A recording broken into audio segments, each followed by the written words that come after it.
A Flea's Odyssey by J.P. O'Brien. Part 2. After what must have seemed like an eternity, Baba Flechka said, the screaming engine noises in the rickety tin can cut out. The colossal pressure pushing down on Fyodor's tiny body relented. The unbearable heat at last started to ease. In their place, our hero felt nothing at all, as though someone had switched off all his senses at once. His first assumption, naturally, was that this was the end, until a moment later, when Fyodor heard something that pulled him back from his miserable daydreaming, the panting of the lovely Laika. What a sound! It was the sound of life! They were safe! They were together! Oh, my microscopic! How badly he wanted to hug her. Baba Flechka gave little Mishka, nestled on her lap, a tight squeeze. The entire crowd of spellbound young fleas sitting around breathed a collective sigh of relief. But something unusual happened the moment Fyodor unclenched his legs from the dog's skin, my dumplings. This confused flea started to slowly drift away. As if being pulled upwards by an invisible thread, he wasn't able to stop until the panel above him bonked him right on the head. "There's no gravity," shouted Veronica. "What does that mean?" asked Georgie. "In space," the older flea explained, "there's nothing pulling you down. So instead you just float up." Georgie's eyes instantly grew to twice their size. He hopped up onto one leg beside his cousin and began waving his arms in every direction, pretending he was free from gravity's pull. Barely a second later, he lost balance and toppled over right into Veronica's lap. "Hey!" "Right again, my flower," said Baba Flechka with a kind smile. "Your ancestor was the very first creature to experience the magic of weightlessness." Her audience immediately broke off into a chorus of impressed gasps and giggles. "Now," said their grandmother, holding up an arm and attempting to refocus the children's fickle attention. "We fleas know better than almost any other living thing what it feels like to be untethered from the ground. With our springy legs, we can leap across great distances as if it is nothing at all.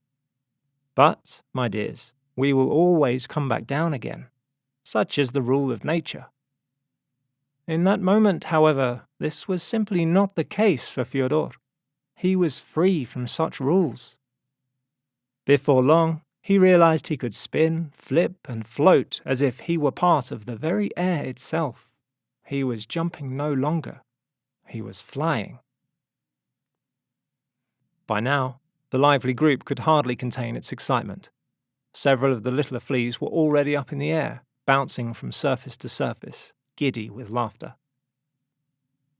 "But," added Baba Flechka, as her tone abruptly turned, "I'm afraid that Fyodor's joy faded the moment his eyes fell on his poor companion. You see, Laika could enjoy no such freedom. She was still strapped firmly in place. Her ears twitched above her tired, expressive eyes, desperate to make sense of her surroundings. She was lost. Despite his body weighing little more than air, I imagine Fyodor's heart became 1,000 times heavier just for her." Yegor huffed from the back of the crowd. "But why were the humans being so cruel to her, Baba?" "I agree, my darling. It does seem cruel. But there may have been more to it than we realize. You remember that the scientists had been taking notes before sending the heroic pair off on their journey. Well, what if they had already known all of this would happen? Perhaps the reason for the straps and padding was not to be cruel to Laika, but to protect her. Maybe, behind the humans' madness, behind their cruelty, there was some plan after all." Yegor's head bobbed ever so slightly as he considered the perspective, but he was clearly reluctant to forgive the scientists just yet. "Believe me, Fyodor would one day understand this," Baba Flechka insisted. but for now he was still no closer to making sense of it all than the poor dog. What he needed was an answer, and there was perhaps one place he might hope to find it: the apple-sized window above their heads.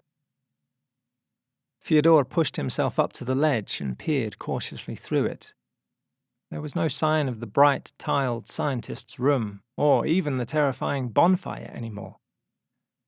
He was instead confronted with nothing but pure darkness.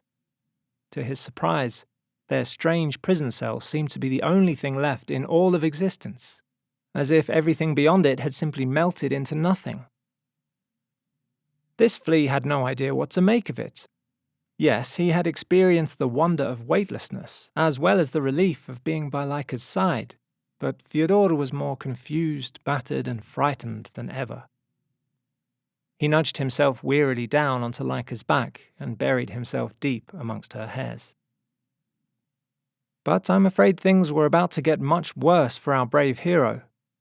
He soon became aware of an unsettling hissing noise as a rush of hot air began to fill up the tiny compartment. Within seconds, the temperature around him had started to rise. From atop her back, Fyodor could feel how much the unfortunate dog was struggling with the heat. Her panting was laboured, and her tongue slapped against her mouth as she tried desperately to cool herself down. He realised he could even feel the intensity of her heartbeat thundering up through his legs. He wanted to comfort her, but as their enclosure got hotter and hotter, Fyodor himself felt a growing sluggishness overcome his whole body. He fell unconscious, struck by a sleep so profound that his mind started to play tricks on him. Suddenly, he saw himself back amongst the carpet fibres in the family home, an egg again, once more at the very start of life. He saw the human's living room exactly as he remembered it. Sensing a movement behind him, he turned to see a figure coming in with a creature in his arms. The beautiful sound of children's laughter filled the air. Fyodor's heart skipped a beat. It was the lovely Laika again, happy and free as the moment he first saw her.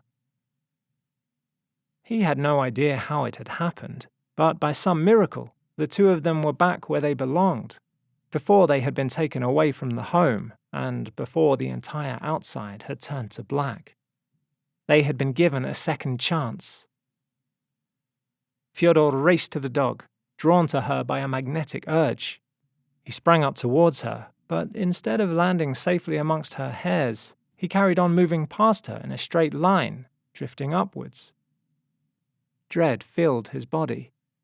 He scrambled to try and return to her, but the air was dragging him helplessly away.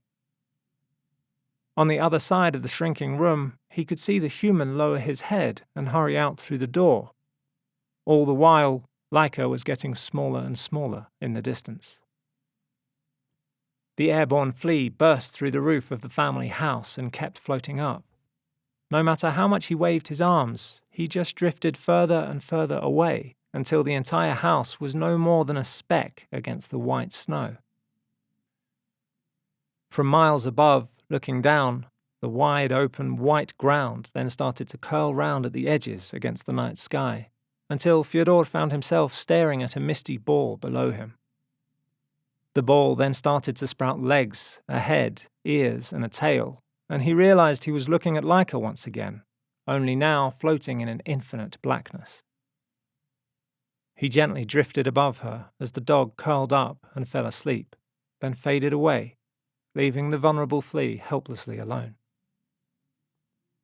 Fyodor's eyes blinked open. He looked around in a daze to find himself back inside the metal pod. As he gradually regained his senses, he realized that the hissing air sound in the container had stopped and the temperature was normal once again. He looked down and was overjoyed to see he was sitting on Laika, but he quickly noticed the silence. For the first time since the two of them had been locked together, the once constant sound of Laika's breathing was missing. Her body beneath his legs was perfectly still. Baba Flechka stopped to look around at the gathered fleas sitting in a heavy silence. It is with great sadness I have to tell you, children, that this is the part of the story where poor Laika loses her life." "But why?" whispered Georgie feebly, speaking on everyone's behalf. "My little sunshine, there is only so much that a brave dog from the streets of Moscow can withstand. The stress, the heat, the violent shaking, all of this had finally become too much for her. You understand that there are limits."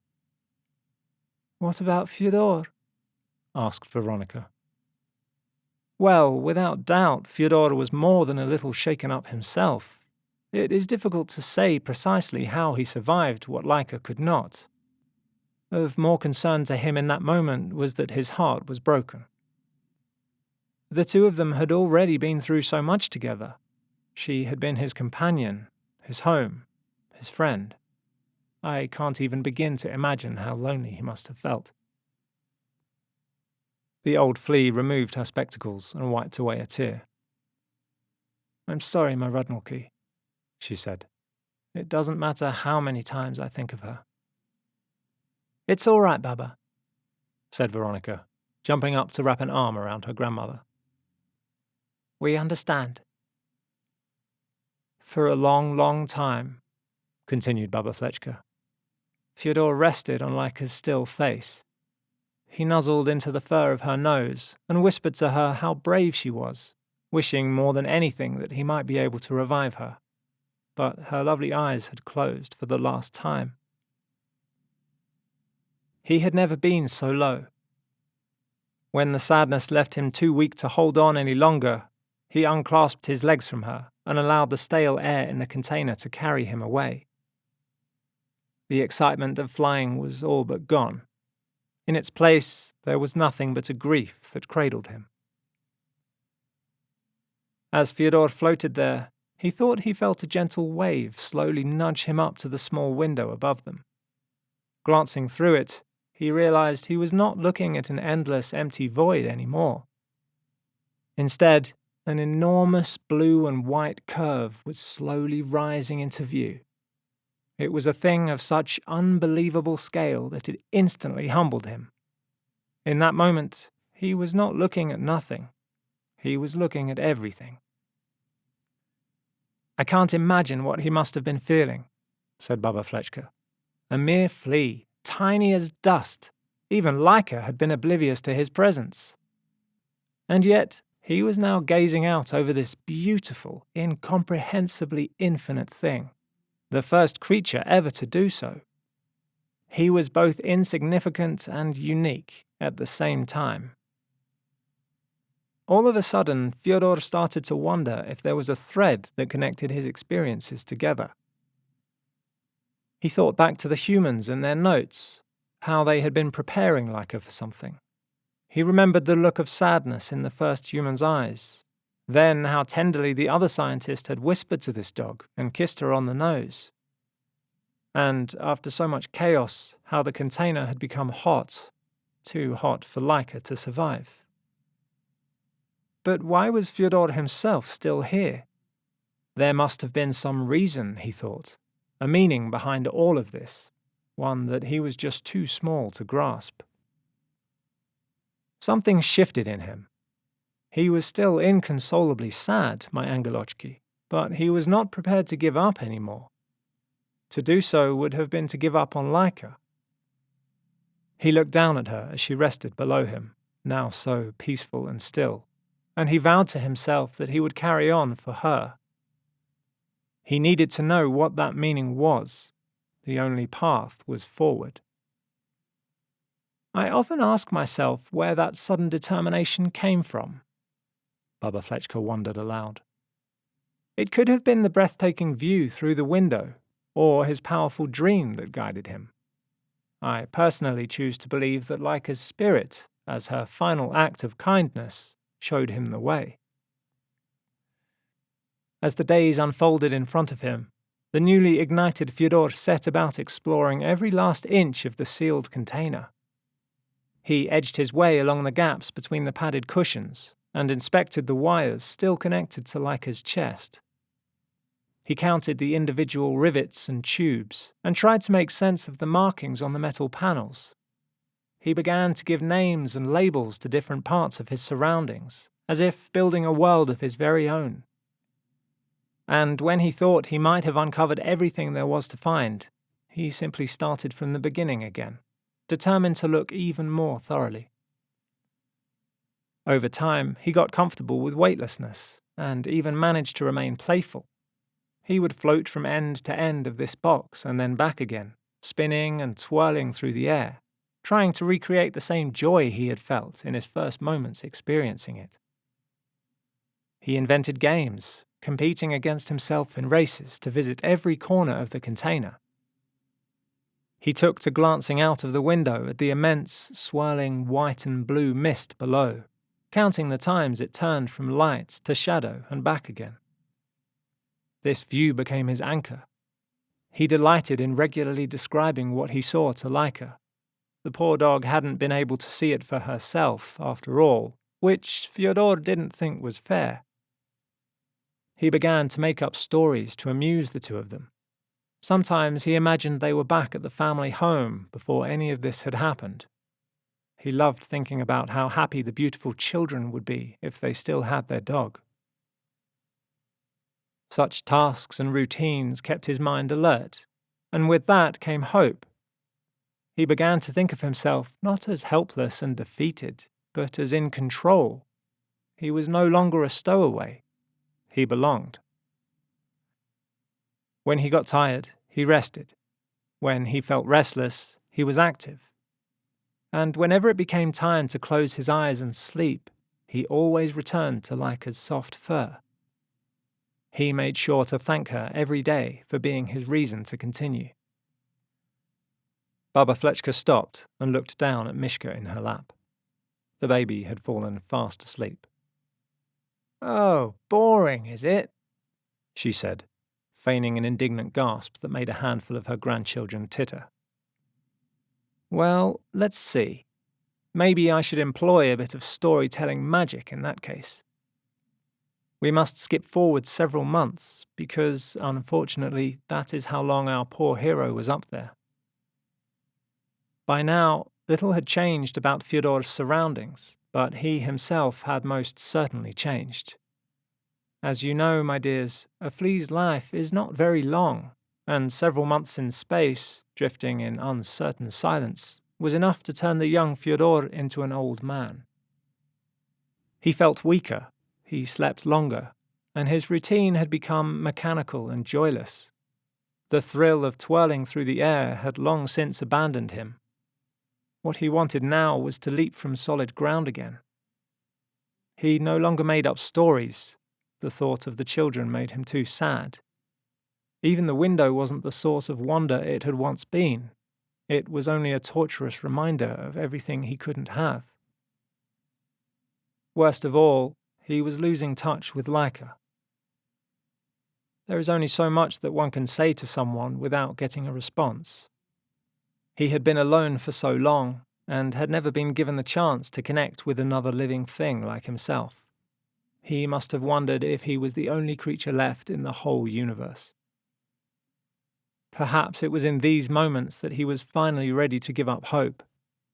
Perhaps the meaning he had so desperately searched for all this time would forever remain out of reach. The final straw came when he began to speak to Laika, but for a split second couldn't remember her name. He was terrified that his mind was slipping. Just as he thought he could take no more, he was jolted into consciousness by a strange movement.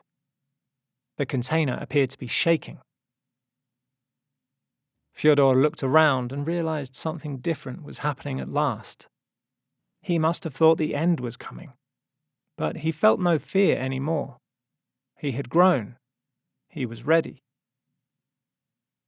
Through the window, he realized that the enormous blue curve that he had been observing his whole life was larger than he had ever seen before. With unblinking eyes, he stared and tried to make sense of it. It wasn't his imagination. It was getting closer. And for the first time since he could remember, almost his entire lifetime, he felt a strange sensation. His body was being pulled down again. As his legs grew heavy and his chest started to tighten, he realized the feeling of weightlessness was departing. His floating prison cell was starting to descend.